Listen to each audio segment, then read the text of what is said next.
Concentration of power, oppressive government, and suppression of opposition.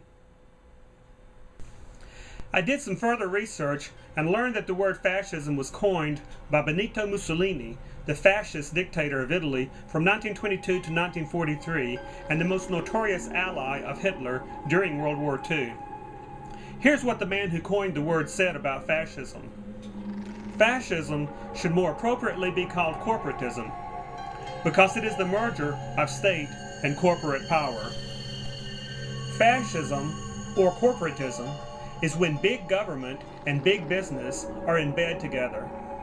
The problem with fascism, as with socialism and communism, is that while the state looks after the interests of the corporations and the corporations look after the interests of the state, there is no one to look after the interests of the people, who are invariably the ones who get fleeced in the deal. And when the government or the corporations get dirty, as human nature ensures that they will, it is the people who take a bath.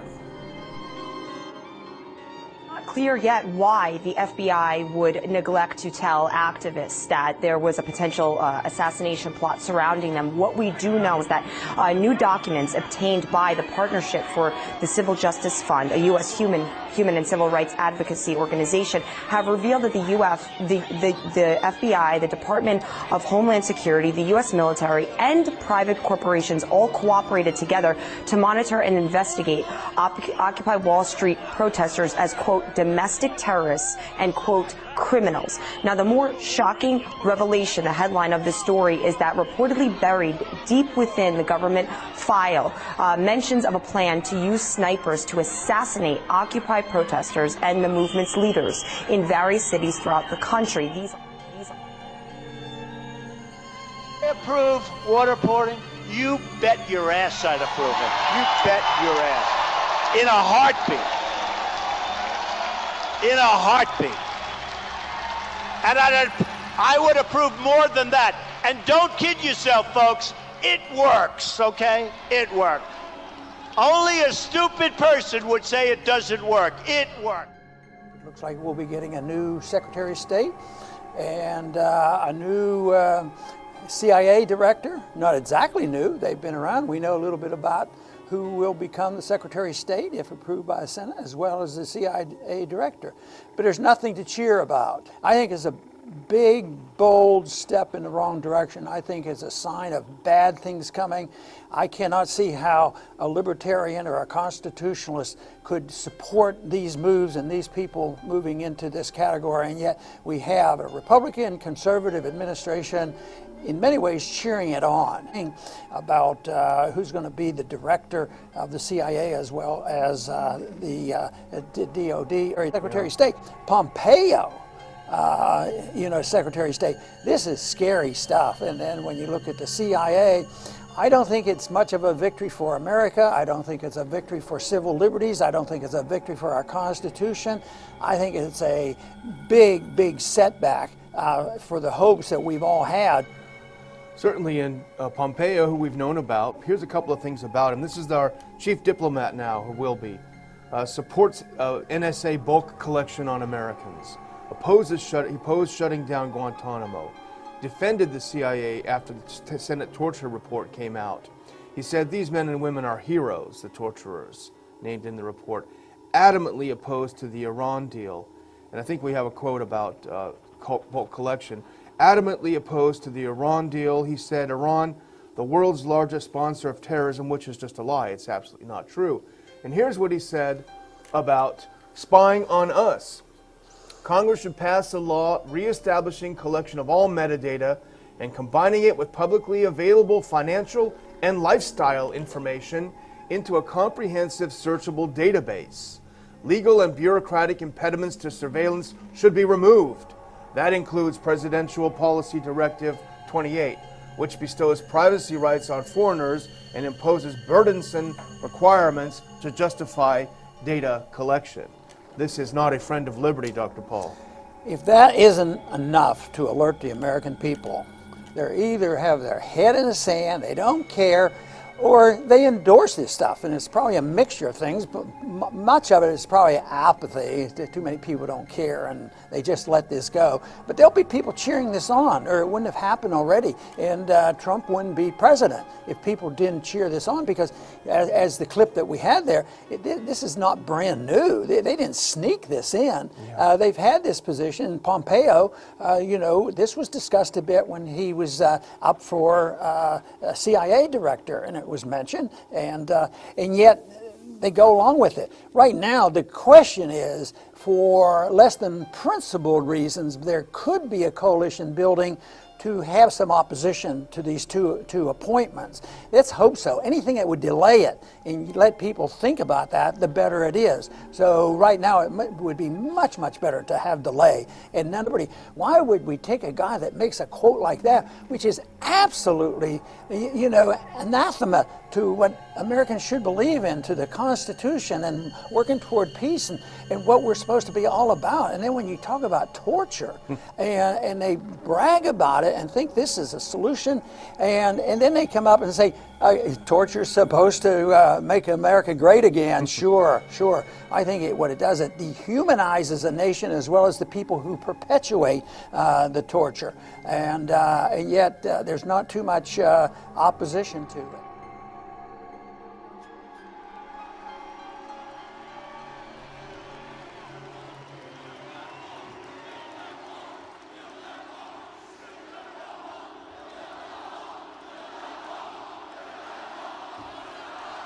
Build that wall, build that wall, build that wall, build that wall, build that wall, build that wall, build that wall, build that wall.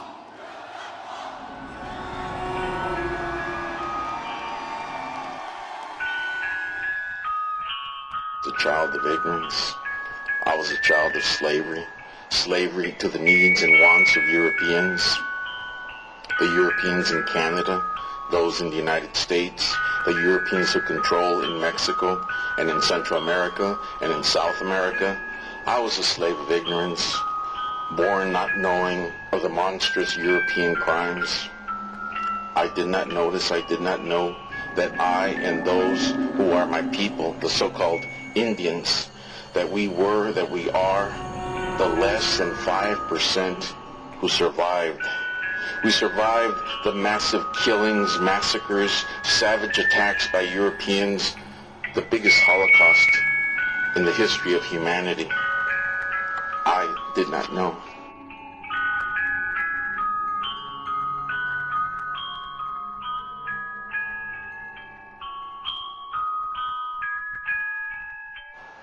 Most people now know a limited knowledge, a Eurocentric knowledge that distorts, that makes less of the crimes of the Europeans, less of the accomplishments of our people, less of our ownership of this continent. Some know of Wounded Knee where 300 more or less were killed, and Sand Creek where another 300 more or less were killed.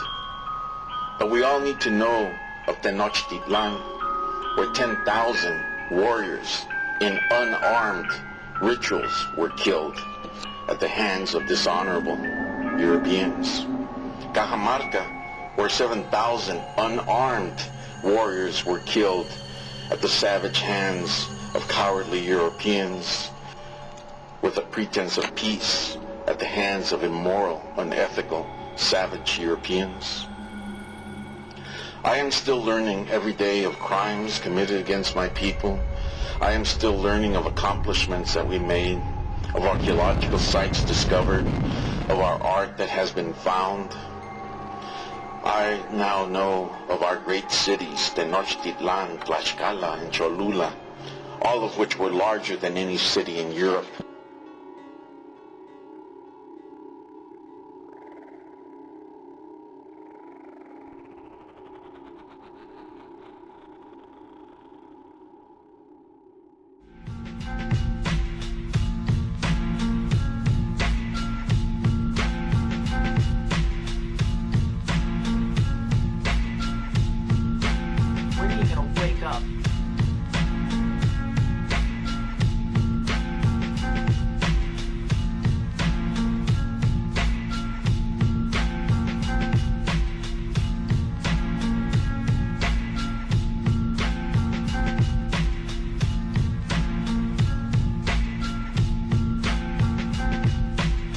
wanted to be a star. A star is a fallen angel. That's why they're called movie stars.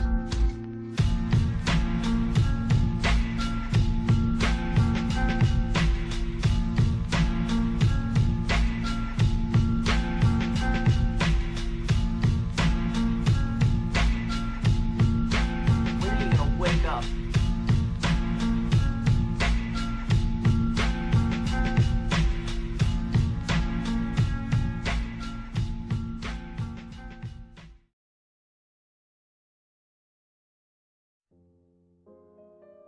Saturn's name, incidentally, in the old Phoenician ancient Canaanite religion in the Middle East, the old Phoenician Canaanite worship of the planet Saturn was the most important god of all the ancient world, was the planet Saturn, and his symbol, long before the Hebrews were ever in Cana, the symbol in Cana for the planet Saturn was a six-pointed star. Today we call that star the Star of David. There was no Star of David. It's the Star of Saturn.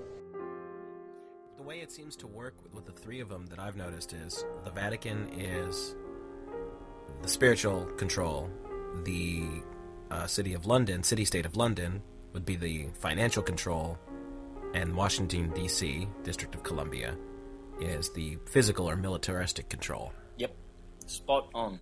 And they're all individual. If I understand this correctly, they are city-states of their own. They're not part of the lands that they reside in. They're their own independent entities, aren't they? Yes. They're Roman elite, pimp family owned. Absolute pimps. Which should tell you a lot right there. Yeah, for sure. It's pimpocracy. America was once the land of the free. It really was. People had their own militia. They had their own guns. They were all protected. They were rich, prosperous. And then, of course, enemies of that beautiful free country. The Republic only lasted 100 years, man. And then democracy came. Demon, crazy government. Mob rule, Jefferson called it. And Andrew Jackson said, I killed the banks. Abraham Lincoln tried the greenback and tried to stop the Rothschild Central Bank, and Hamilton was an agent for them. Then came Woodrow Wilson, who betrayed his nation and was grieved that he did that with the Federal Reserve Act. Then Roosevelt, of course, with the last betrayal of the bankruptcy. And these were the three coups. These were the three blows that came from Rome. Rome was determined to destroy that, Declaration of Independence and Articles of Confederation and all of those beautiful documents, which really are they're basically constitutional law, which doesn't give you freedom or any of those things. It just says this is how we are constituted. And anyone else who wants to, do fraudulent business, you can't, because we are a republic. We do things by the rule of law.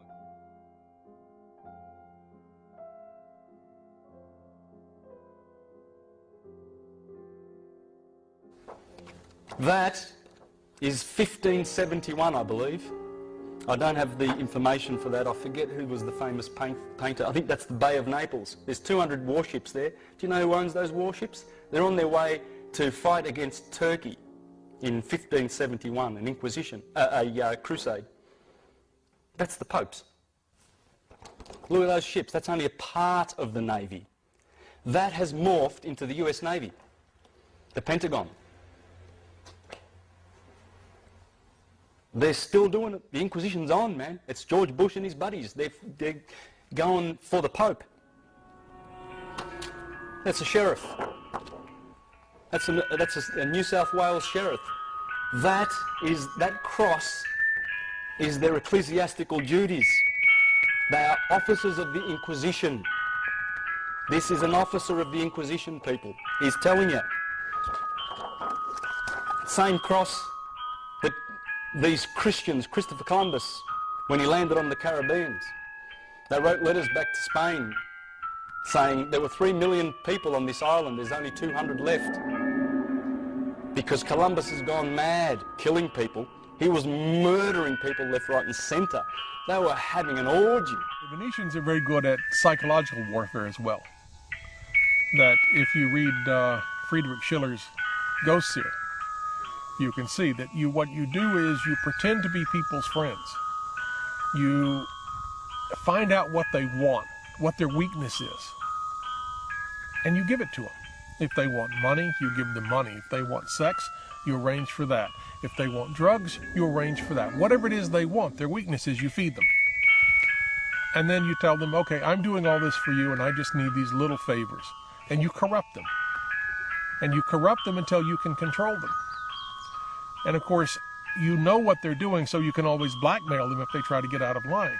But basically what controls them is the knowledge that if they don't go along with you, then they lose out on all these things they like. You know, if they play ball with you, then they become rich, they become famous, they have all of their desires sated, they get everything that they want, but in a mental state which is increasingly depraved and subject to manipulation. And that's also the Venetian method, that you win by corruption. And that the thing that the empire fears most of all is an honest man who isn't corruptible because he doesn't want those things.